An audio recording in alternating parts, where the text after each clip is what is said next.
네, 안녕하세요. 염승환 이사입니다. 자, 오늘 2026년 1월 7일 시장 함께 읽기 시작을 해보도록 하겠습니다. 자, 오늘 이제 국내 증시 아주 변동성이 엄청 큽니다. 이제 많이 올라오다 보니까 뭐 또 장중에 급등했다가 밀렸다가 뭐 이거는 뭐 정상적인 흐름이에요. 예, 이게 워낙 단기간에 급등했기 때문에.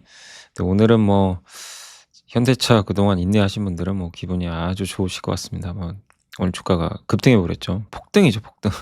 네. 자, 오늘 한번 좀 이제 시장 내용들 한번 또 정리를 해 드릴게요. 오늘 뭐 이렇게 시장이 또 변동성이 크다 보니까 뭐 안 이게 막 급락하는 기업도 많았고 그런 것도 있다가 한번 다 말씀을 드려 보도록 하겠습니다.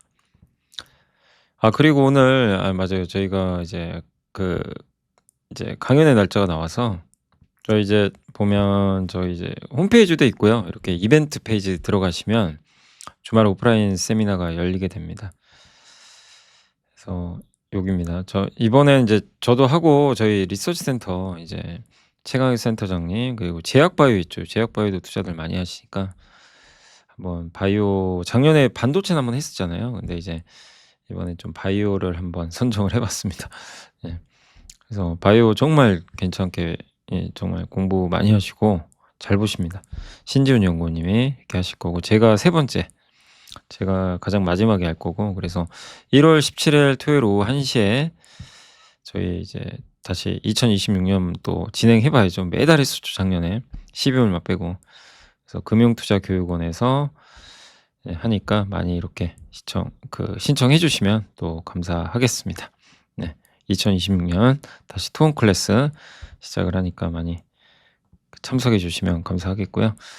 자, 그리고 이제 강연의 소개는 좀 해 드렸고 미국 시황하고 그다음에 오늘의 차트는 오늘 참 삼양식품 또 안 좋은데 어제 보고서 보여 드렸지만 4 분기 별로 실적 좀 안 좋을 거다라는 내용이 있었는데 뭐 오늘 좀 주가가 안 좋았습니다. 근데 그 불닭볶음면은 신고가입니다. 불닭볶음면은 그거 설명해 드리고 그리고 진짜 미쳤어요. 이제 요즘에 외국계 증권사 우리 한국 애널리스트 분들이 좀 보수적인 것 같고 외국계 증권사들은 좀 장난이 아닙니다. 숫자 보고 저도 또 놀랐습니다 오늘. "시티 증설은 멈출 수 없다." 뭐 이런 내용도 있고 기업 분석은 오늘 그 흡프스프 HBSP가 너무 많이 빠져 가지고 주주 가치가 훼손됐어요. 그래서 고거 좀 설명해 드리고 심텍, GS, TLB, 현대모비스, 두산, 젠슨항이 메모리 변목 현상을 언급했다고 하고요. 800 볼트 이제 데이터 센터에 들어가는 직류 전압 요거 좀 설명해 드리겠습니다. 유기 실리콘 스프레드 요거는 이제 KCC 얘기니까 아까 라이브 할 때도 KCC 물어보셨고 베네수엘라 그다음 부타디엔 요거는 금호석유 이슈고요. 원전 두 가지 보고서 어제 하려다 못했죠 시간 때문에. 탈쿠팡 움직임 전자상거래 시장의 지각 변동이 시작됐다. 그 밸류에이션 PER 10배 중반까지 열려요. 백화점하고 마트 얘기고 공시는 현대중공업 세방전지 설명을 해 드리겠습니다. 자, 그래서 일단 출발이 좋은 미국인데 엔비디아와 테슬라는 오늘 좀 별로 안 좋았습니다. 반도체는 크게 올랐고요. 야간 선물 올랐고 뭐 금리는 변동 없었고 유가가 다시 급락했습니다. 그래서 S&P 500과 다우지수는 사상 최고치. 엔비디아는 베라루빈 플랫폼 공개했고 AMD도 경쟁 제품을 내놨지만 둘 다 주가 빠져버렸어요. 그리고 오늘 좀 놀라웠던 게 테슬라가 급락한 이유가 현대차 때문이었어요. 보스턴 다이내믹스가 어제 그 구글의 딥마인드와 휴머노이드 그 파트너십을 발표를 했잖아요. 네, 근데 경쟁 우려 때문에 테슬라 주가가 크게 하락했습니다. 자, 여기 이제 그림을 보시면 AI 로봇 전쟁 속에 희비가 교차했다. CES 2026이 나와 있는데 일단 나스닥도 좋았고 뭐 다 올랐습니다. 마이크론 근데 오늘도 메모리가 압도적으로 좋았어요. 마이크론 10%. 네. 반면 유가 관련주는 좀 급락했고 엔비디아가 일단 뭐 아까 이따 말씀을 해 드리겠지만 예 그 냉각 시스템을 채택하지 않을 거라는 뭐 얘기가 있더라고요. 그래서 이 냉각 관련주들이 급락한 것도 하나의 특징이었습니다. 테슬라도 빠졌고 그래서 3대 지수 모두 다 올랐고요. 아마존이 그나마 좀 좋았고 팔런티어도 좋았습니다. 그리고 기술주도 좋았지만 헬스케어도 좀 강세를 보였습니다. 기술주가 연말에 다소 주춤했지만 AI가 게임 체인저 기술이라는 점은 누구도 의문을 품지 않는다. 이 반도체 주식이 선두에 서는 것은 예상된 것이지만 경기 순환 업종도 함께 상승할 수 있다라고 예, 한 전략가가 좀 발언을 했고요. 내년 올해 금리 인하, 대규모 재정 부양, 절정에 가까워지는 AI 열기 속에서 미국 경제는 단단할 것 같다. 이런 내용입니다. 경제 지표 발표도 있었습니다. S&P 글로벌 12월 서비스업 지표는 안 좋았어요. 예상보다 하해. 그러니까 지표는 별로 안 좋거든요. 근데 주식시장은 좀 다르게 계속 올라가고 있죠. 자, 이번 주 금요일에는 12월 미국 고용 보고서가 발표될 예정이고요. 그간 정부 셧다운으로 지연됐던 이 경제 지표들이 쏟아지면서 연준의 금리 정책 방향에 대한 단서들이 하나씩 나올 것 같습니다. 자, CES 2026에서 이제 엔비디아와 AMD가 각각의 플랫폼을 공개했는데 엔비디아는 베라 루빈을 공개했고요. 예. 여기는 NVL72, 그러니까 72는 GPU 72개를 싼 거예요. 쌓고 그걸 하나의 이제 렉이라 그러죠. 이 공간에다 담았어요. 거기에 뭐 냉각 시스템도 사실 들어가고 다양한 이제 인프라들이 다 같이 갖춰지고 통신 케이블도 있고. 예. 그래서 블랙엘 대비해서 추론 성능 5배, 토큰 비용은 10분의 1로 감소했다. AI 컴퓨팅 수요가 훈련과 추론 모두에서 폭발하고 있다. 마이크로소프트의 CEO 사티아 나델라도 우리는 최대 성능과 효율성으로 처리할 수 있는 세계에서 가장 강력한 AI 슈퍼 팩토리를 구축 중에 있다라고 했고, AMD는 이제 경쟁작이죠. 헬리오스를 발표를 했습니다. 엔비디아를 겨냥한 거예요. 그래서 요거는 기존 제품보다 무려 1000배 AI 성능 향상을 목표로 한다고 합니다. 되게 의미 있는 말을 했죠. 앞으로 5년간 50억 명이 매일 AI를 쓸 거다. 이를 위해 글로벌 컴퓨팅 용량 100배 늘려야 된다. 그러니까 우리가 메모리를 이렇게 올랐어도요. 수요는 앞으로도 더 많을 수밖에 없고 저 많은 사람들의 수많은 데이터를 저장해야 돼요. 어디다? 메모리에다. 그래야 AI가 학습도 하고 추론도 할 수가 있거든요. 그러니까 지금 우리 그러니까 지금 상상을 할 수가 없어요, 사실은. 상상할 수 없는 수요, 우리가 본 적이 없는 수요가 나오고 있기 때문에 그래서 두려우면서도 기대가 되는 거죠. 엔비디아는 정작 빠졌고 AMD도 급락했습니다. 시장은 엔비디아와 마이크로소프트의 가치를 과소평가하고 있다. 웨드부시에서 언급을 했는데 AI 사이클은 여전히 초기 단계다. 라고 했고, 그러나 이날 주인공은 보스턴 다이내믹스였습니다. 구글과 협력하기로 했죠. 구글의 딥마인드를, 그러니까 제미나이를 그 보스턴 다이내믹스의 로봇의 머리에다 집어넣는 거예요. 그 인간과 소통하고 학습도 하고 하겠다는 거죠. 그래서 이번 아틀라스는 호평을 좀 받았고, 예, 진정한 범용 휴머노이드 로봇을 개발하는 걸 목표로 하고 있다고 합니다. 어쨌든 구글의 손을 잡았기 때문에 단기간에 그 소프트웨어 역량이 점프할 수가 있는 거죠. 그러니까 되게 협력을 잘한 것 같아요. 그리고 2028년까지 조지아 공장에 로봇을 배치할 계획이고요.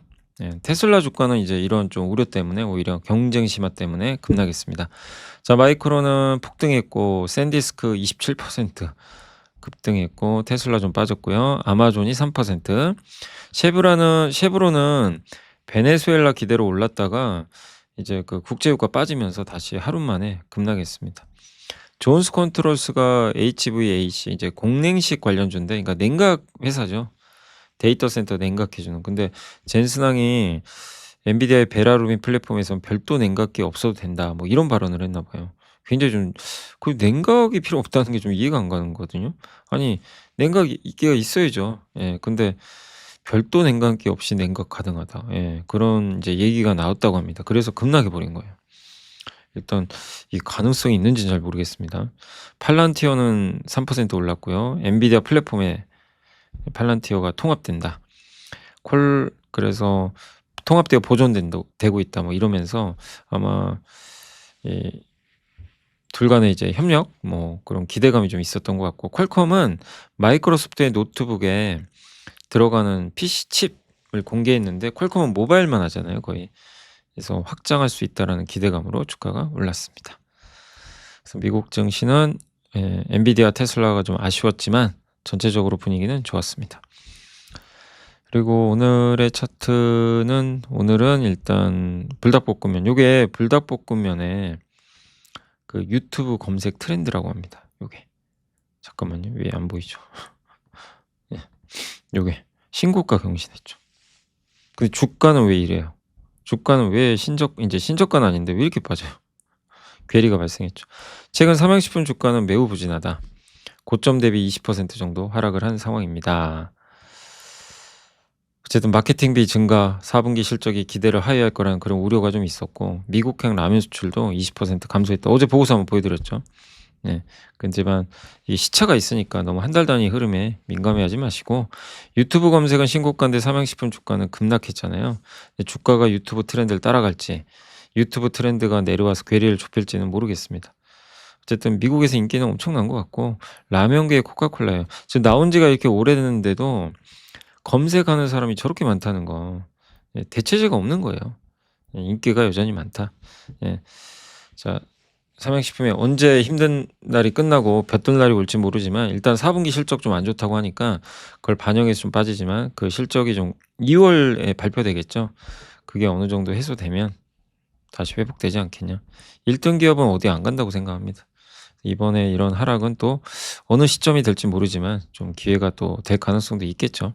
예. 그러니까 저 차트를 한번 보여드렸고, 오늘의 차트는 그거예요. 그러니까 뭔가 이제 차트 하나를 딱 틀어놓고 이게 의미하는 거, 좀 직관적으로 그걸 이제 얘기하는 거니까 좀 참고하시면 되겠습니다. 꾸준히 한번 해보려고요. 예, 저도 아직 습관이 안 돼가지고 뭐 매일 안 할 수도 있는데 꾸준히 한번 해보겠습니다. 또 일만 더 늘어나는 거 아니에요, 이거? 자, 맥쿼리가 보는 이제 메모리 슈퍼사이클인데, 2026 이게 제가 오늘 이거 내용 보고 서화백의 그림놀이 여기서 또 올려주셨는데, 전 숫자 보고요, 이게 진짜 이 뭐지? 이 생각이 드는 거예요. 지금 글로벌 디램 시장 규모가 전년 대비 무려 2배, 23년 대비 6배. 그거에 비하면 주가가 많이 오른 것도 아니에요, 사실은. 그잖아요.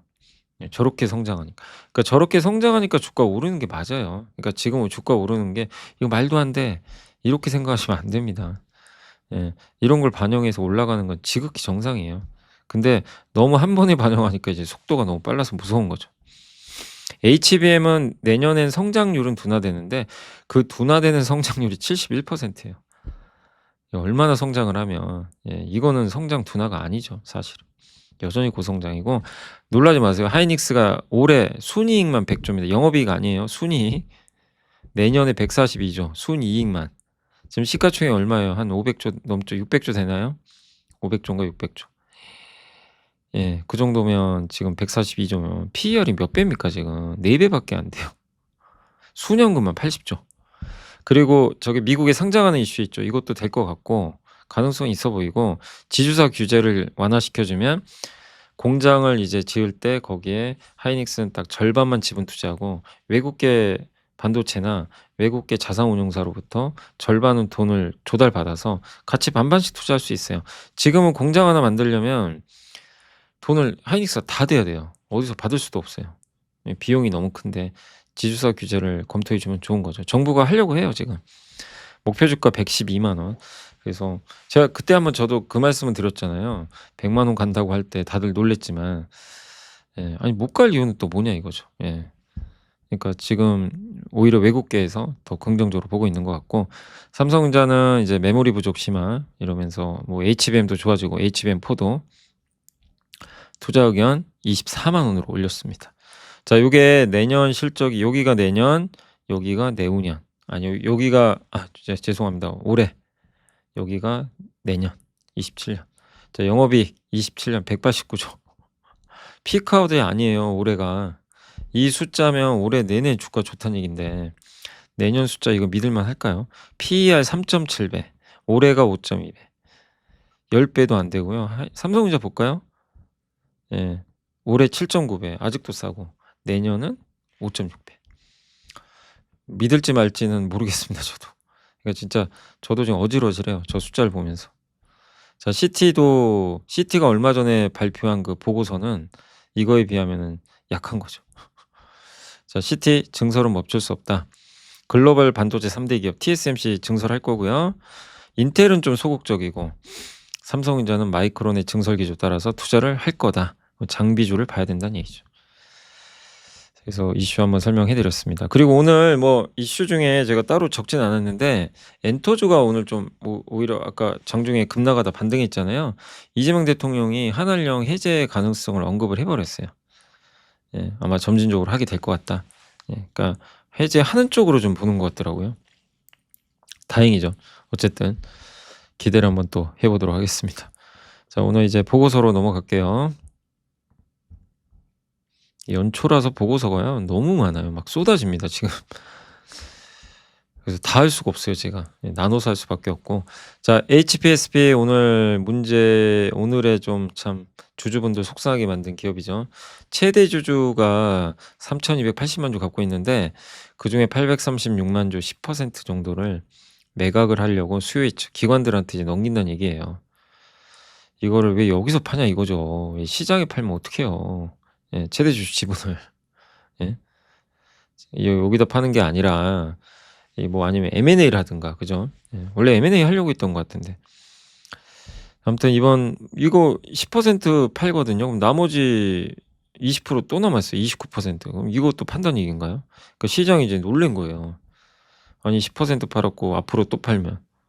물론 업황은 좋아요. 예. 근데 어쨌든 이건 아쉽다는 거죠. 그래서 저는 뭐가 아쉽냐면 왜 최대 주주가 저런 행동을 했는지 좀 그게 아쉽고, 예. 물론 뭐 자기 집은 자기가 팔겠다는데 뭐 그걸 가지고 감나라 배나라 할 수도 없겠지만, 그러나 최대 주주잖아요. 그러면 그 책임이 있는 거죠. 주주 가치가 훼손될 거 아니에요. 아니 반도체 업황이 이렇게 좋은데 이게 무슨 날벼락이에요. 그래서 이거를 소통을 해 주셨으면 좋겠어요. 최대 주주가 시장과 소통해야 됩니다. 주주분들한테 얘기를 하세요. 왜 파는지 명확하게, 앞으로 더 팔 건지 안 팔 건, 이제 더 안 판다고 약속을 해 주면 주가는 반등할 겁니다. 근데 이런 게 없잖아요 지금. 몰라요. 그냥 묵묵부답이면 안 되죠. 그죠?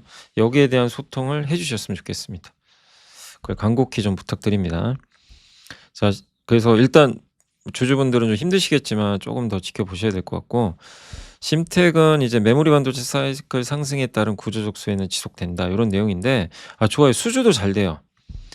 근데 이게 문제입니다. 원재료 원가에서 30% 이상을 차지하는 금값이 너무 올랐잖아요. 그러니까 이것 때문에 실적이 좀 안 좋을 거래요 4분기. 예, 그래서 그렇습니다. 그러나 이제 금값 좀 안정화되고 거기에 올해 업황은 더 좋거든요. 예. 그러니까 일단 단기적인 악재다. 오늘 좀 많이 빠졌지만 단기적 하락으로 보시고, GS는 BNK도 오늘 뭐 기판주들도 어떻게 안 좋았죠. 아까 보니까 이수페타시스 엄청 물어보시더라고요. 근데 이수페타시스도 특별히 악재 나온 게 없어요. 근데 다만 이제 작년에 너무 많이 오른 데다가 지금 메모리로 주도권이 넘어가니까 기판보다는 메모리 하자는 분위기예요. 그러니까 이제 여길 팔아버리는 거죠. 예, 그리고 엔비디아 주가도 지지부진하고, 엔비디아 수혜주죠 대부분 기판은. 그러니까 이제 엔비디아도 별로 힘이 없고 그냥 오직 메모리만 가네. 그러니까 이제 메모리로 옮겨가는 것들, 그런 것들이 좀 악재였던 것 같습니다. 뭐 극복해야죠. 뭐 어떡하겠습니까 지금 상황에서. 업황이 꺾인 건 아니니까. 자, GS는 4분기 영업이익 기대치 상회할 것 같고, 정유주 GS도 있어요. 우리가 SOL만 있는 게 아니라 GS라는 선택지도 있죠. 그리고 칼텍스 갖고 있죠. 예, 정제 마진 좋고 사우디에서 수입할 때 가져오는 그 석유 단가 OSP인데 이게 떨어지면 좋아요. 정유사는 사우디에서 저 OSP 가격으로 받아오거든요. 저게 낮을수록 좋은 거죠. SOL PBR이 1.1배, HD 현대가 1.4배인데 좀 심하죠. GS가 왜 0.4배밖에 안 되죠? 그러니까 굉장히 극도로 좀 저평가된 거 아닌가. 배당도 많이 줍니다. 4.8%. TLB도 기판 회사인데 요새 기판주들이 별 볼 일 없습니다. 근데 실적 올해 좋을 것 같고요. 가격 상승 트렌드는 이어진다.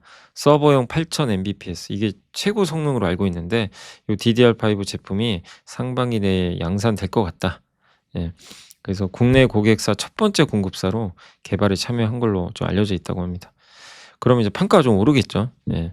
소캄, MRDIMM, 뭐 LP캄 이런 판가 높은 차세대 제품군의 매출 확대도 기대된다.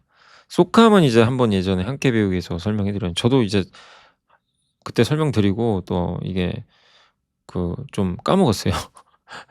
이게 쉬운 내용들은 아니다 보니까 그렇다고 이것만 공부할 수는 없다 보니까 또 한번 공부해 봐야죠. 근데 어쨌든 소캄은 국내 및 북미 고객 사양으로 개발에 참여 중이고, 이게 이제 엔비디아 제품이 들어가니까 수혜죠.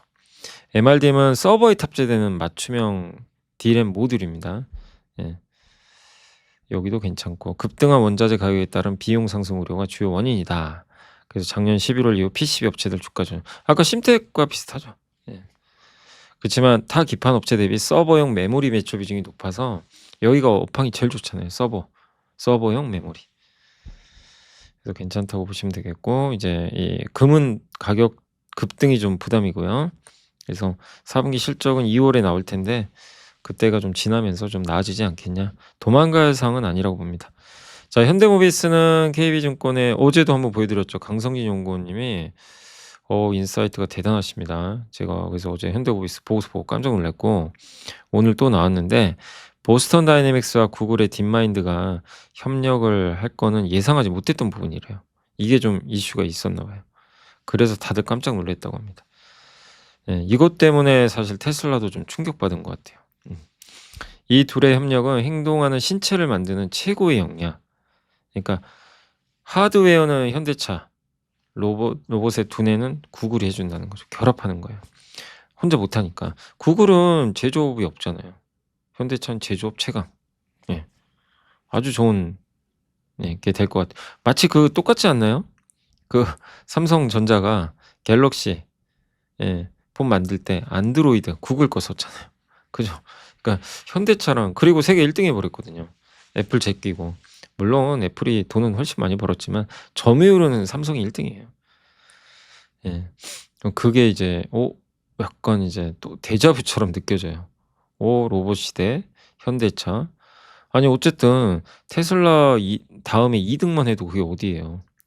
자동차 시장에서, 로봇 시장에서. 테슬라 다음에 2등만 해도 밸류가 엄청나게 올라가겠죠. 예. 그래서 오늘 주가 오른 거라고 저는 생각해요. 구글과 손잡은 건 신의 한 수다. 보스턴 다이내믹스는 30년 이상의 로봇 물리 동작을 연구해 왔는데 세계 최고 수준이고 딥마인드는 지난해 제미나이 로보틱스를 발표했대요. 그래서 이게 VLA 모델이라고 하는데 시각으로 보는 이런 그 환경 또 언어로 들어온 사람의 명령 있죠. 이거를 이제 그 생성하는 거죠. 행동을. 네. AI가 직접 그걸 받아들여 가지고 답변도 하고 뭐 이걸 시키면 이대로 행동을 하는 거죠. 그래서 구글은 현대차와의 파트너십이 좋을 수 있죠. 예. 근데 미디어데이 전에 컨퍼런스가 있었는데 여기에 보스턴 다이내믹스, 구글 딥마인드, GM 퀄컴의 로봇 핵심 관계자들이 참석해서 말을 했대요. 그러니까 구글은 인간형 로봇에 대한 관심이 제조업 영역만 있는 게 아니다. 근데 어쨌든 현대차 그룹은 매우 좋은 파트너다라고 언급을 했다고 합니다. 휴머노이드의 기회는 유통업의 전후방, 가정을 포함한 소비자 영역으로 뻗어가고 있다. 물류 제조, 자동차 공장에만 쓰는 게 아니라는 거예요. 쓰일 때가 많아요. 근데 이걸 하려면 가격을 낮춰야 되는데 하드웨어 공급망이 필요한데 이걸 갖춘 게 어디예요? 현대차잖아요. 그죠? 제조업 공장에서 가혹한 환경을 견딜 수 있는 내구성과 예측 가능성이 필수적이다. 가격이 절대로 중요한 포인트는 아니다. 예. 근데 가격도 중요하긴 해요. 그래야 상용화가 되겠죠. 산업용 현장의 가정보다는 안전 관련 기준이 낮기 때문에 일단은 휴머노이드는 공장에 먼저 들어가는 게 낫다는 거죠. 네. 왜냐면 안전 관련해서 기준이 아직 없잖아요. 집에 만약에 놨을 때. 예. 그래서 구글이 이와 같은 역량들을 동시에 채울 수 있는 업체로 현대차 그룹은 밖에는 아무리 생각해도 제가 봤을 때도 없습니다. 예. 그래서 두뇌를 빌려주고 현대차는 이제 몸체를 빌려주는 거죠. 그래서 차별화 가능한 영역은 AI 소프트웨어가 될 것 같다라는 내용입니다. 아직은 상용화 단계는 아니지만 그래서 절대적 하드웨어 강자 출현은 아직 어렵지만 여기 제일 중요한 게 하드웨어에서 제일 중요한 게 액추에이터잖아요. 액추에이터 만드는 기업이 현대모비스고. 그죠? 예. 그래서 현대모비스를 최대 수혜주로 보는 거예요. 그래서 4년 만에 거의 최고가 이제 왔습니다. 진짜 고생하셨습니다. 4년 만입니다. 네. 진짜 참 옛날 생각나네요. 네. 자, 두산 서울대학교에서 나온 보고서입니다. 아시죠? SMIC라는 사이트 들어가시면 서울대학교 학생들이 여기가 가치 투자 하는 이제 동아리죠. 어떻게 보면 여기에 정말 양질의 보고서 많은데 두산 좀 오늘 안 그래도 이수페타 시즌 빠지고 이쪽 업종이 다 안 좋았어요. PCB에 이 MLB 기판 있죠. 이수페타시스가 만드는 아주 층이 높은 기판이 있거든요. 거기에 들어가는 원재료가 CCL이에요. 저걸 만드는 회사가 두산입니다. 그래서 둘 다 엔비디아 공급하는 걸로 알려져 있고, 그러니까 전류를 통하게 하는 동박이 있어요. 동박도 있고 그 사이에 절연체 역할을 하는 코어와 프리프렉으로 구성이 된다고 합니다. 절연층은 레진과 유리섬유, 동박층에 접착력을 제공하고 기계적 강도와 내열성의 핵심적 역할을 수행한다. 그러니까 필수 소재예요. 이걸 통해서 접착도 하고 이제 견딜 수 있게 해주는 거죠. 열도 견디게 해주고. 그래서 동박층의 이 질에 따라서 이 전자부품과 신호 전달의 손실과 지연율에 큰 차이가 발생하는데, 예, 또 고품질 유리가 굉장히 중요하다고 합니다. 예. 그리고 CCL에서 네트워크용 이제 고사양 CCL은 판가와 마진이 높고, 이게 한마디로 AI 데이터 센터에 들어가는 게 제일 비싸다는 거예요. 예. 이걸 만드는 회사는 10개인데 아주 극조온 있죠. 극조손, 아니 그 극조손, 손실이 아주 작은 그거를 아주 고사양으로 만드는 회사는 4개밖에 없대요. 그중에 하나가 두산이라는 거죠. 그 CCL 등급은 DK는 신호 지연율, DF는 신호 손실률, 당연히 낮을수록 좋겠죠. 예. 그래서 AI 데이터 센터는 10GHz 이상의 초고주파를 사용하니까 신호가 쉽게 손실된대요. 예. 신호 간섭도 심해지고. 근데 CCL이 요거를 이제 어떻게 보면 좀 막아주는 거죠. 그래서 이 값이 낮을수록 유리합니다. 두산이 DK가 2.5고 DF가 0.0006이래요. 그러니까 타사와 비교해도 굉장히 좋다고 합니다. EMC가 대만의, 그러니까 두산과 EMC가 양대 산맥이거든요. CCL에. EMC보다도 전기 손실이 33%나 낮고요. 신호 전송 속도는 4.3% 빨라요. 열 관리도 잘해요. 두산이 오히려 경쟁력이 더 있는 거죠. 메모리용도 있고. 그래서 전체 CCL 점유율은 4에서 5%지만 메모리 시장은 60%. 아까 네트워크형이 제일 중요하다 그랬잖아요. CCL 시장에. 여기는 그 네트워크형 CCL 매출의 한 99%가 그 데이터 센터형으로 들어간다고 합니다. 그러니까 AI 데이터 센터에 너무 중요한 소재가 되겠죠. 데이터 센터형 제품 내에서도 가속기, 고대역 스위치 같은 고가 물량 처리하는데 네트워크, CCL 생산 능력의 50% 이상을 집중하고 있다라고 보시면 되겠습니다. 네. 그래서 이게 신호 손실이 되게 많고 칩이 복잡해지니까 간섭하잖아요. 그래서 등급이 높아야 돼요. 뭐 이거 등급을 M7, M8, M9 막 이렇게 가요. 그래서 M9 등급까지도 나왔어요. 그거를 유일하게 아마 엔비디아부터 승인받은 회사는 두산밖에 없는 걸로 압니다. M9가 더 좋은 겁니다. 지금은 M8인가 8.5를 쓰는 것 같더라고요. 그래서 이제 저기 대만 EMC랑 경쟁하는 거죠. 두산은 23년 엔비디아 후퍼칩에도 이제 납품했고 아마 EMC랑 같이 들어갔고 24년 엔비디아 블랙열에도 공급을 합니다. 예. 베라 루빈에도 공급을 하겠죠. 공급을. 그래서 그리고 엔비디아 말고도 다른 고객 확보하려고 1,000억 이상 투자해서 증설을 할 계획이라고 합니다. 반도체는 혼자서는 절대 아무것도 못해요. 칩에 연결이 돼야 돼요. 근데 이 반도체 칩도 공급 부족이지만, 예, 기판과 CCL도 굉장히 공급 부족이다, 예, 라고 보시면 되겠어요. HBM4는 더 많이 필요하고. 그래서 두산 이스페타시스, 특히 두산의 이런 구조적 성장을 의심할 필요는 없습니다. 주가 오히려 빠져서 또 기회가 오고 있는 거 아닌가라는 생각이 드네요. 자, 그래서 기업 분석 좀 길었지만 한번 해봤고 반도체 좀 설명드릴게요. 젠슨항이 메모리 변동 현상을 언급을 했는데 엔비디아 CEO 젠슨항이 AI 사이클이 26년에도 강하게 진행될 거라고 전망을 했습니다. 현재 진행 중인 AI 인프라 투자를 신규 수요 창출뿐만이 아니라 컴퓨터 인프라의 현대화 단계로 구정했다라고 이제 발언을 했습니다. 그래서 다수의 오픈 모델 또 자율주행용 그 추론 모델이 있대요. 알파마요도 공개를 했습니다. 그리고 베라 루비는 지금 양산이 시작됐고 올해 하반기에 나온대요. 실제 출시는. 근데 여기서 제일 중요한 건 AI 서버에서 GPU 중심으로 이제 간대요. 예. 이따가 이거 한번 설명해 드릴게요. 요게 블루필드 4 DPU라고 하는데 요렇게 생겼습니다. 요런 모양이에요. 그러니까 CPU보다 GPU 중심으로 간다는 거예요. 그래서 이는 또 HBM에 거의 집중됐던 이 구조가 D램과 낸드 쪽으로 이제 확산되는 거라고 합니다. 왜 그러냐면 젠슨항도 이제 언급을 했던 부분이죠. 메모리가 너무 중요하다. 근데 기존 AI는 질문을 하나 딱 주잖아요. 답을 하나만 내놔요. 그런데 AI 에이전트는 여러 번 생각합니다. 지금 여러분이 챗GPT나 구글 제미나이 딱 물어보면 얘가 생각을 계속해요. 돌아가면서. 그죠? 그게 추론하는 거예요. 여러 번 생각하고 생각하고 이 과정 반복하거든요. 근데 AI가 혼자서 10번에서 20번 연산을 하게 되는데 이거 계속 10번, 20번 생각하는 동안 뭐 저장을 해놔야 될 거 아니에요. 여러분들 뭐 어떤 회의 시간에 뭘 얘기가 나와요. 그럼 이게 메모하죠. 그게 저장하는 거잖아요. 예. 내가 까먹을까 봐. 그런 걸 한다는 거예요, AI도. 그래서 그걸 하기 위해 이제 메모리 수요가 폭발한다는 거죠. 그래서 HBM만 필요한 게 아니라 LPDDR, 예. LPDDR이죠, 이거. 그다음에 낸드, 예. 요 세 가지가 같이 가는 거예요. 그래서 낸드도 수요가 많아야 되고 DRAM도. 네. 그리고 블루필드 반도체가 GPU에 직접 연결해서 한대요. 이게 그럼 도대체 무슨 소리냐? 예. 오케이. AI가 연산을 많이 할 수밖에 없기 때문에 여러 번 그때마다 기억을 해야 되니까 메모리 수요 증가하는 거 알겠다. 근데 블루필드는 또 뭐냐? 기존에는 GPU가 대용량 데이터를 이제 가져오려면 CPU를 거쳐야 했어요. 예. 그러니까 근데 이거는 CPU를 거치지 않고, 그러니까 CPU를 한번 거치고 데이터를 불러오거든요. 그게 아니라 그냥 GPU가 그냥 알아서, 예를 들면 비서한테 시키는 거예요. 블루필드한테 "야, 네가 갖고 와." 전담 비서. 예. 그래서 그 역할을 할 수 있는 걸 하나 만들어 버린 거죠.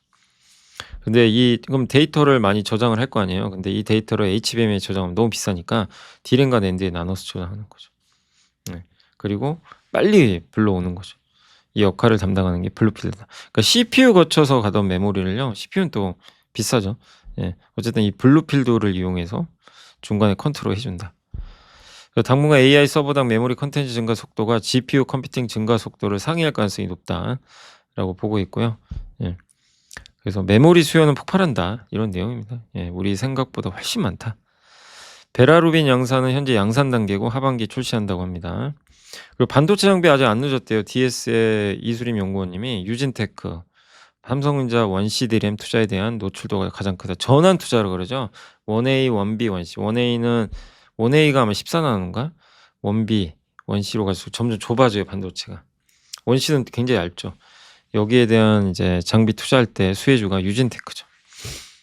테스와 PSK는 D램 낸드 전환 신규 투자 모두 발주하는 범용 장비다. 그래서 삼성 하이닉스에 공급하고 있고, M15X 장비 입고가 가속화되고 있다는 점도 좀 긍정적으로 보여집니다. PSK는 추가적으로 삼성 테일러향 장비 발주도 기대가 된대요. KC텍은 4분기부터 M15X, 이게 하이닉스 공장, P4 삼성 공장 장비 발주로 CMP 평탄화시키는 공정이죠. 요 장비 매출이 성장하고 삼성전자 가동률이 올라가면 또 소재 사업도 하거든요. 소재 사업 매출도 증가할 거로 보고 있습니다. 현재 소부장 중 바스켓으로 매수하기 가장 매력적인, 그러니까 여러 개를 한 번에 담으려면 장비주를 하라는 거예요. 장비가 가장 매력 있다. 예. 그래서 삼성전자가 이렇게 전환 투자합니다. 이렇게 1B D램, 1C D램, 옛날 공정을 바꿔요. 예. 그럴 때 이제 유진테크나 이런 기업들의 장비가 들어가는 거죠. 전환 투자. 하이닉스도 마찬가지고요. 그래서 SK하이닉스는 M15X에서 예정보다 빠른 일정으로 2월부터 이제 HBM4 D램 양산에 돌입할 걸로 알려졌다고 합니다. 삼성전자는 이제 D램 공급이 좀 부족이 심각하게 좀 없잖아요. 부족하니까. 예. 근데 어쨌든 공간이 좀 있대요. 그래도 삼성은 일부 공간은 좀 남아 있다고 합니다. 경쟁사들이 HBM만 집중하다 보니까 범용 D램은 주요 북미 고객사양 LPDDR을 포함하여 삼성전자의 기회가 확대되고 있다.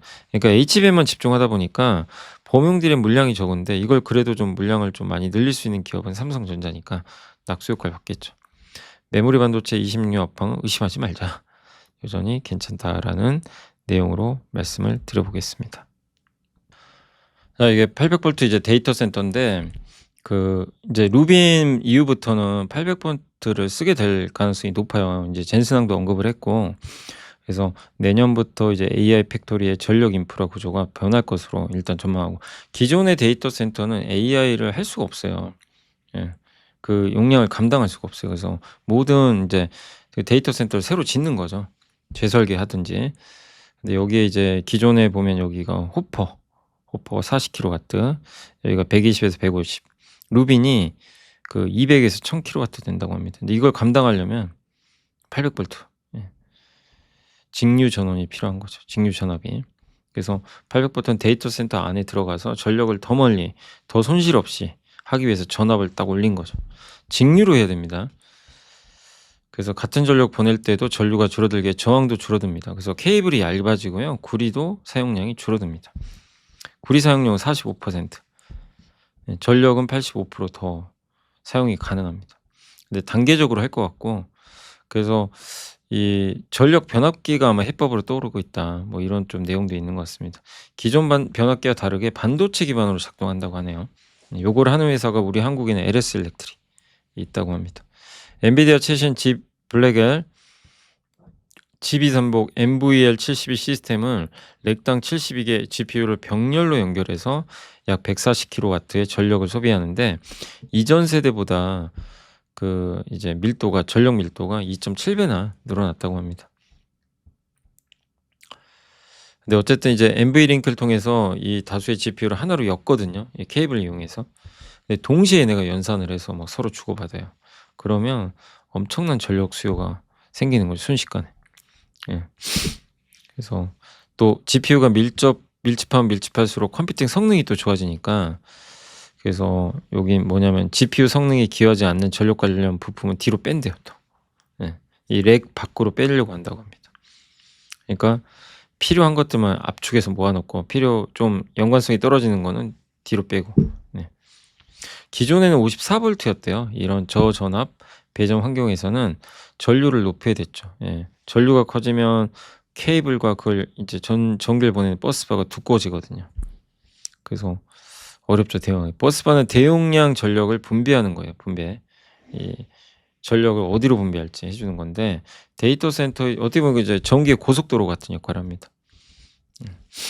그래서 금속 막대나 형태로 돼 있고, 이제 그 안으로 전기가 흐르는 거죠.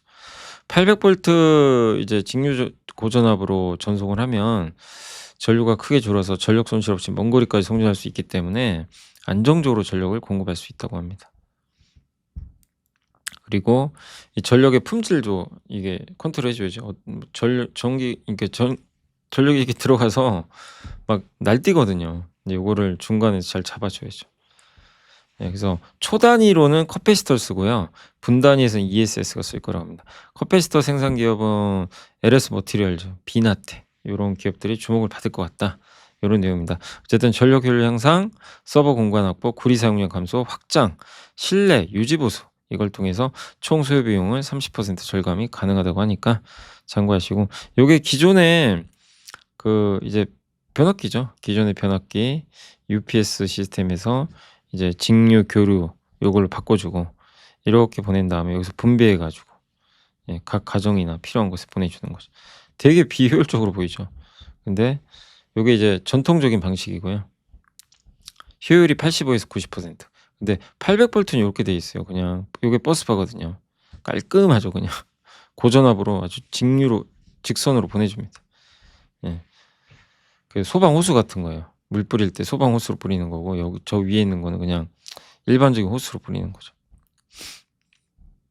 그래서 관련 기업은 LS 일렉트릭 종합 전력기기 업체고, 800V 데이터 센터 변화에 대응이 가능하고, 반도체 변압기를 만들죠. LS 머티리얼즈는 이제 커패시터 만드는 기업입니다.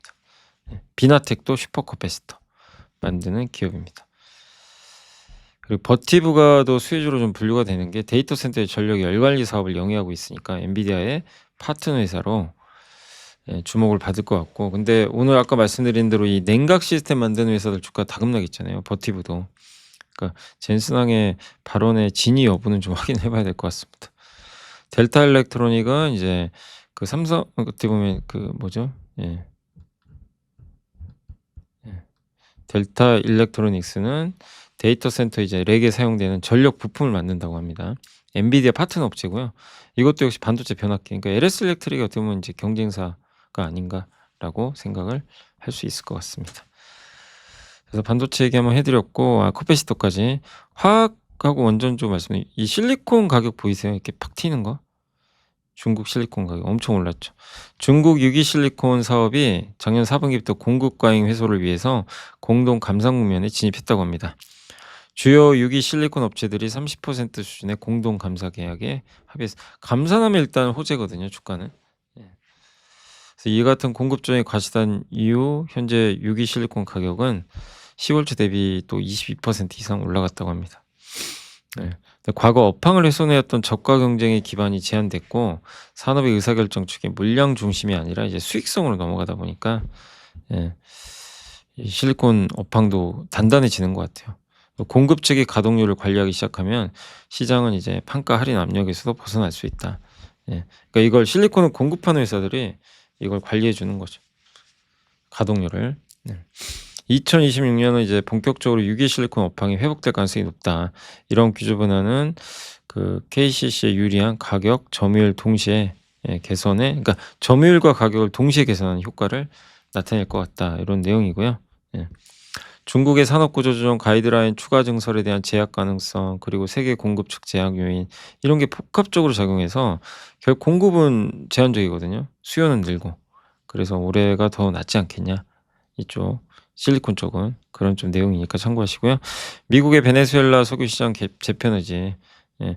아마 석유 시장을 겨냥해서 이번에 공습을 한 것 같고, 네. 여기 가이아나에 최대 원유 생산 기지가 있거든요. 여기랑 또 베네수엘라가 얼마 안 멀대요. 그래서 아마 베네수엘라가 여길 노렸던 것 같아요. 예. 근데 이제 미국이 이번에 들어갔기 때문에 쉽지 않고. 하여튼 트럼프도 미국 셰일 붐의 종료, 셰일가스 캐내 가지고 그동안 에너지 값을 많이 떨어뜨렸는데 이제 이게 영원히 지속될 수는 없으니까 종료되고, 25년에 미국 원유 생산량은 피크아웃이니까 이제 원유 생산이 줄면 유가 오르겠죠. 유가 오르면 중간 선거 이길 수가 없어요. 막아야 되는 거죠. 그래서 신규 유전 개발, 요게 가장 대표적인 국가가 세계에서 매장량 제일 많은 게 베네수엘라니까 그걸 노린 것 같습니다, 직접. 그래도 유가 영향은 제한적인 게 지금 당장 글로벌 수출의 0.7% 밖에 안 되죠. 예. 이렇게 실적에 당장 영향을 줄 만한 상황은 아닙니다. 어쨌든 이 베네수엘라 생산량 증가는 중장기 유가 상승 제약 요인입니다. 유가 좀 하락할 가능성이 높죠. 한국과 미국 업체 수혜가 예상된다. 정유업체. 부타디엔은 합성 고무 만들 때 쓰이는 원재료입니다. 이 가격이 오르면 보통 고무가가 따라가는데 12월 달에 이게 턴어라운드 했고 26년 1월 초에는 $500를 회복했다고 합니다. 일단 지금 상반기 타이트한 수급상이 예상되고 글로벌 타이어 교체 주기까지 진입하면서 이 교체 수요까지 좀 늘어날 수 있다라는 내용입니다. 그리고 구조조정을 했기 때문에 여기서 증설하기도 쉽지 않고요. 남은 자들은 좋을 수밖에 없죠. 금호석유와 대한유가가 어쨌든 수혜고, 요거 보시면 이렇게 부타디엔, 나프타. 부타디엔, 나프타에서 부타디엔 만들고 부타디엔에서 나프타 뺀 값이 이제 실질적인 어떻게 보면 이제 비용을 제거한 부분인데, 그리고 여기에 이제 그 금호석유가 만드는 거 합성 고무거든요. 합성 고무에서 또 부타디엔 값을 빼야 돼요. 근데 이게 보통 부타디엔 가격이 오르면 합성 고무값도 올라가니까 긍정적이지 않나 싶습니다. 자, 언론 보도에 따르면 올해 한미협정 타결될 거로 예상을 하고 있고, 미국 내 농축 설비 확대와 한국의 진출 가능성, 한수원과 웨스팅하우스 간의 지적재산권 조정 및 합의, 원전, 잠수함 건조 승인 등이 논의될 걸로 좀 보고 있는 것 같고요. 미국과 유럽은 어쨌든 이제 대형 원전 프로젝트, 중동이나 튀르키예, 베트남에 이렇게 하기로 건설 계획 등을 좀 이렇게 구체화하고 있는 것 같아요.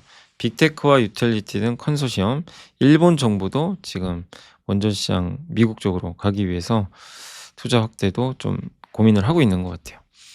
원전 업종 내 최선호주는 대형 원전과 SMR, 미국과 유럽까지 담당할 수 있는 두산 에너빌리티, 현대건설, 한국전력을 유지를 해줬습니다. 그리고 한미 원전 협정 결과가 어떻게 될지 아직 모르잖아요, 지금. 그거에 따라서 한전기술과 대우건설, 포스코 인터내셔널까지 수혜가 확대될 수도 있으니까 원전에 대한 시각은 좋게 보자는 내용이고, 키움의 조재원 연구원님이 그 듀크 에너지가 노스캐롤라이나 주에 신규 원전 건설을 하기 위해서 조기 부지 허가 신청서를 제출했다고 합니다. 단순 계획 단계에서 이제 실제 인허가 건설 전 준비 단계로 진입을 한다고 합니다. 그러니까 이제는 계획만 하는 게 아니라 인허가까지 지금 이제 가는 단계까지 가요. 시작을 하는 거죠. 원전. 이번 허가 신청서에는 4개 SMR, 또 6가지의 잠재 원자로 기술이 포함이 돼 있다고 합니다. 그래서 SMR 밸류체인 중심의 주가 강세가 좀 예상이 되고요. 글로벌 신규 원전 프로젝트의 사업 계획 및 성과가 이제 구체화되고 미국에서 이제 발주가 나올 거예요. 그걸 이제 우리나라 기업들이 얼마나 열매를 잘 따먹느냐가 관건이 되겠습니다. 그리고 지난주에 두산 에너빌리티는 그 수주 가이던스를 아마 올렸던 것 같고, 원자력 가스 부분의 수주 전망치도 상향 조정을 했다라는 내용이 있습니다. 주가만 좀 빠지고 있죠. 빠지는데 일단 가이던스는 좋은 것 같아요. 체커 원전 기자재 수주, SMR 시장이 개화되고 있고, 그래서 이렇게 되면 매년 2-3조 원의 원자력 부문 수주 전망치 상향도 가능하지 않겠냐라고 기대를 하고 있는 것 같습니다. 가스도 좋죠. 터빈. 예. 해외 가스 터빈 수주가 늘어나고 판매 가격도 올라가고 있고. 그래서 미국에서 어쨌든 지금 가스 터빈도 굉장히 성장을 잘하고 있는 그런 분야입니다. 그래서 수주 전망치 상향, 글로벌 동종그룹 기업들 통해 확인되는 산업동에 근거해서 이익률도 나아질 것 같다라는 내용으로 보시면 되겠습니다. 어제 원전주가 이제 강했던 이유가 될 것 같습니다. 그리고 인터넷은 지금 탈쿠팡 움직임이 좀 있대요. 11월 20일 개인정보 유출 사태 이후로 쿠팡 논란이 심화되고 있고, 이게 좀 문제가 뭐냐면 이게 태도의 문제거든요. 아니 뭐 쿠팡이 이게 참 우리 이제 국민들 입장에서 좀 어떤 상황입니까? 이게 내 개인정보가 다 노출됐는데 대표이사가 나와서 사과를 해야죠. 이게 뭐예요? 국회 청문회에 오지도 않아요. 예. 거기 미국 법인 대표 이렇게 불러다가 한국말도 잘 안 통하는데, 이 쿠팡은 굉장히 이번에 실수한 거예요. 저번에 뭐 물론 이제 사실 백종원 그 대표가 욕을 많이 먹잖아요. 막 그 여기저기서 뭐 그런 뭐 원산지도 속이고 막 이래 가지고. 근데 결론적으로 저번에 작년이었죠. 본인이 나와서 사과해 버렸잖아요 일단은. 그게 뭐 아직도 욕은 먹지만 백종원 대표는 어쨌든 본인이 대표니까 예 그렇게 한 거예요. 근데 저는 그건 되게 잘했다고 보거든요. 근데 김범수 창업주는 뭐 하는 거예요 지금. 와야죠. 본인이 와서 사과하고 예 공식적으로. 지금 이게 우리 국민들이 더 열받는 게 쿠팡 태도가 안 좋아요. 태도가 되게 안 좋습니다. 예. 그러니까 실제로 지금 무슨 일이 발생하냐면 정부가 택배 사업자 면허 취소해 버릴 수도 있어요. 영업 정지도 때려 버릴 수도 있어요. 가능해요. 예. 이게 지금 괘씸한 거잖아요. 지금 이렇게 사과해도 모자랄 판에 대표도 오지도 않고 사과하는 태도도 정말 엉망이고. 그죠? 그래서 지금 보시면 12월 주요 전자상거래 앱 12월 이용자 변화인데 컬리, 네이버가 정말 성장하고, 보세요. 쿠팡 계속 성장하더니 쿠팡이 꺾입니다. 그리고 순결제액인데 결제액 차이가 위에가 쿠팡이고 밑에가 네이버거든요. 엄청 좁혔죠. 12월 순결제액 전월 대비 12월에 좀 보통 결제들을 더 많이 하니까 느는 건 맞는데 쿠팡은 10%, 네이버, 쓱닷컴, 이마트까지 선전하고 있어요. 컬리가 요새 잘 나갑니다. 그래서 쿠팡의 평균 이용자 수 줄고 지금 데이터 보면 별로 안 좋아요. 탈쿠팡 최대 수혜는 네이버입니다. 그래서 지금 마케팅도 열심히 해요. 그러니까 물 들어올 때 노조자 이거죠 지금 네이버 입장에서. 예 고객을 더 많이 해서 아예 못 나가게 막아 버리자, 이런 것 같아요. 또 컬리와 협업하고 있고 이것도 되게 효과 좋고, 쿠팡이 수년간 구축한 배송 인프라 이거 하루아침에 따라잡기 어려워요 당연히. 근데도 많은 지금 이제 업체들이 이런 배송을 따라하고 있죠. 예. 그래서 이 쿠팡 순식간입니다 사실. 저도 쿠팡이 그렇다고 무너질 거라 생각 안 하지만 예 이번에 쿠팡이 했던 그런 태도 이런 것들은 분명히 문제가 있고, 예 김범수 대표 와야죠. 와서 정중히 사과를 해야 됩니다. 하고 그게 되게 중요해요. 예. 기업의 대표가 와서 예 이게 보여주는 그 태도가 너무나 중요한 거잖아요. 그래서 그 부분이 좀 나와야 될 것 같고, 근데 어쨌든 경쟁사 입장에서는 지금 상당히 좋은 기회를 맞아 버린 거죠 어떻게 보면. 그래서 네이버 주가 오늘 좀 빠지긴 했지만 일회성은 아니다라고 보고 있고요. 자 밸류는 PER 중 이게 백화점하고 마트 쪽인데 유통주 하락했잖아요 최근에. 기회라고 보는 것 같아요. 저도 동의를 합니다. 유통주 10배 가면 팔아야 된다 이 논리가 있는데 지금 10배거든요. 근데 지금은 아니다. 오히려 늘려라. 지난 10년간 유통업종은 어쨌든 여러 차례 사이클을 겪었는데 특히 21년도에 주가 하락했던 이유가 있잖아요. 소비 둔화 우려. 당시에 이제 물가 상승 때문에 금리가 인상됐고 경쟁이 되게 심했죠. 그때 막 쿠팡도 투자하고 인바운드 해외 이제에서 한국에 많이 안 왔죠. 당시에는 또 코로나도 있었고 한중 관계 되게 안 좋았잖아요. 지금 세 가지가 다 반대로 가요. 자산 가격 올랐죠. 부의 효과 기대되죠. 소비 실제 늘고 있고 예. 그다음에 경쟁은 이제 이커머스 플레이어들은 난립했지만 지금 뭐죠? 쿠팡, 네이버 몇몇 업체가 싹 교통정리 끝. 네 다시 지금 쿠팡이 좀 안 좋은 행태를 보여서 예 욕을 먹고 있는데 어쨌든 예 경쟁 우려는 크지 않고 거기에 외국인이 지금 어느 때보다 많이 오잖아요. 이번 신세계 12월 외국인 매출 비중이 6.4 까지 갔대요. 참 지난 3분기 5.1 인데 엄청난 거죠, 사실. 예. 그리고 소비도 확장되고 10배를 넘겨서 줘야 된다. 신세계가 옛날에 16배까지 받았대요. 예. 그러니까 지금 10배만 주는 거는 아니다. 그래서 백화점을 확실히 좋게 보고 있고 이마트도 실적은 좋은데 다만 기존 할인점 성장률은 그렇게 좋진 않대요. 예. 그래도 이마트의 매력을 한번 말씀드렸죠. 뭐 제가 한 건 아니고 신영증권의 서정현 연구원님이 쓴 자료 엊그저께 소개해 드렸죠. 월요일 날인가? 예. 이마트의 새로운 가치. 신세계 프로퍼티 지분을 다 들고 있으니까. 그게 그 어디죠? 스타필드 이제 개발해 주는 그런 회사죠. 네. 개발하고 뭐 그랬던 걸로 알고 있습니다.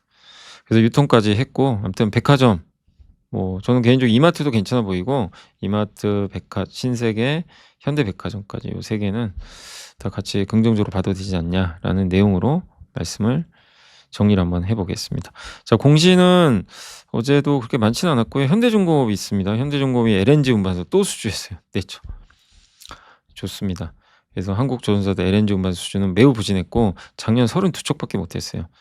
근데 30척, 66척, 22년에 무려 120척, 23년에 51척, 24년 50척은 해야 되는데 30척은 실망스럽죠. 예. 그렇지만 작년 12월부터 지금 1월 요 초까지 몰아치고 있어요. 지금 6척을 한 것 같아요. 12월에만 12척, 오늘 4척. 예. 그래서 LNG 올해 기대해 볼 만하고 애널리스트 모두 다 비슷한 얘기를 해요. 올해 LNG 선 수주 는다. 중국에 주진 않을 거다. 예. 그래서 LNG 프로젝트가 지금 미국에서 완공되는 게 29년이니까 배를 지금 만들어야 돼요. 발주를. 그래야 29년에 인도를 해 주죠. 3년 걸리잖아요, 배 만드는데. 또 러시아산 가스 전면 수입 금지된 거 아시죠? 26년부터 신규 가스 계약 금지고요. 27년 1월에 LNG 장기 계약 금지. 27년 4월 25일엔 단기 계약 금지 1년 정도 하는 27년 9월 30일은 파이프라인으로 러시아로에서 유럽 가는 그것까지 다 계약 금지. 예, 그러면 미국산이나 카타르로 대체를 해야 돼요. 그래서 배로 실어서 날라야 되는 거죠. 이 수혜도 있는 거죠. 그래서 26년에는 LNG 운반사 발주가 무려 최대 150척까지도 나올 수도 있대요. 그래서 여기 보면 이제 LNG가 좋으면 한국카본이나 동성화인텍 같은 기업들이 수혜를 받겠죠. 예, 이렇게 해서 한번 보시면 되겠고, 그 다음에 이제 세방전지, 예, 요게 어떻게 보면 납축전지 만들죠. 자동차에 들어가는 자사주 소각을 했습니다. 전체 주식의 3.63% 이제 남았습니다. 아마 추가로 하지 않을까라고 보고 있습니다. 자, 그래서 오늘 이제 여기까지 한번 설명해 드렸고, 야, 정말 오늘 현대차밖에 안 보이네요. 제 눈에는. 현대차가 14%, 오토에버, 현대글로, 그냥 현대차의 날입니다. 모비스까지. 예, 모비스가 40만 원 찍을 날이 오네요. 다시 기아, 삼성중공업, 오늘 조선도 좋았고요. LG디스플레이 좀 아쉽죠. 좀 오르다 말아버렸고, 뭐 삼성전자, 하이닉스는 좋았습니다. 다만 오늘 삼양식품 4분기 안 좋다고 하니까 폭락. 카카오는 왜 빠진 건가요? 모르겠네요. 크래프톤도 뚜렷한 이유 없어요. 근데 요즘에 NC 게임이 잘 나간대요. 뭐 그게 좀 부담인지 모르겠습니다. 두산도 오늘 빠졌고, LS 주요 이제 주도주들은 다 빠져버렸어요. 오늘은 뭐 악재가 크진 않았는데, 그다음에 오늘 사면, 예, 로봇주로 올랐고 HK노인이 드디어 가나요? 6.8% 올랐습니다. 솔브레인 소부장 중에선 소재가 좀 좋았고, 반면에 오늘 장비나 루닛은 유동성 문제가 좀 있나 봐요. 이게 자금 조달 이슈가 좀 있대요. 600의 수준 논의. 더 많이 해야 되는데 또 자금 조달 또 해야 된다고 하니까 이게 또 유증하는 거 아닌가 막 이러니까 더 불안한 거죠. 흡프스폰 말씀드렸고, 심텍도 말씀드렸고, 반도체 소부장 ISC는 엔비디아 공급사거든요. 그래서 오늘 좀 엔비디아 빠지면서 차익 매물 나왔는데, 소부장은 저는 괜찮게 봐요. 삼성 하이닉스가 저렇게 좋은데 소부장이 안 간 적은 없습니다. 네, 그래서 다시 좀 달려가지 않겠냐라고 보고 있고, 그다음에 오늘 뭐 현대차죠. 뭐 그냥 코스피는 현대차밖에 보이질 않습니다. 네, 현대차가 압도했고, 다만 두산하고 이스페타시스 뭐 이런 기업들이 오늘 좀 안 좋았습니다. 코스닥에서는 오늘 뭐 로봇주들 좀 괜찮았고요. 자율주행, 일부 바이오, 네. 그리고 소재죠. 반도체 반면에 오늘 HPSP 또 GST 액체 냉각이죠. 액침 냉각. 냉각주들 그냥 빠져버렸어요. 미국에서 냉각주 빠지니까. 심텍, 기판 업체들도 오늘은 뭐 썩 좋지 않았고 엔터주도 결국 오르다 또 말아버렸네요. 아까 잠깐 또 오르더니 다시 또 막판에 밀려버렸네요. 아무튼 요렇게 대표주들은 말씀드리고, 그리고 오늘 종합주가 지수는 어쨌든 신고가, 코스닥은 대체적으로 좀 부진했습니다. 외국인들은 오늘 1조 2천억 샀는데 뭐 샀냐면 반도체랑 자동차 샀어요. 자동차 그냥 집중 투자했습니다. 저렇게 올라도 아시죠? 삼성, 현대차 여전히 싸요. 그죠? PER 뭐 이제 7배인데 7배 좀 넘죠. 예. 여전히 싼 거죠. 이렇게 올랐는데도. 예. 그래서 현대차의 뭐 랠리가 또 더 이어질지는 제가 모르겠지만 또 쉬겠죠. 뭐 어느 시점에 쉬겠지만 하여튼 정말 오랜만에 화끈하게 움직여줬던 것 같습니다. 자, 그리고 이제 섹터만 보고 마무리하겠습니다. 네.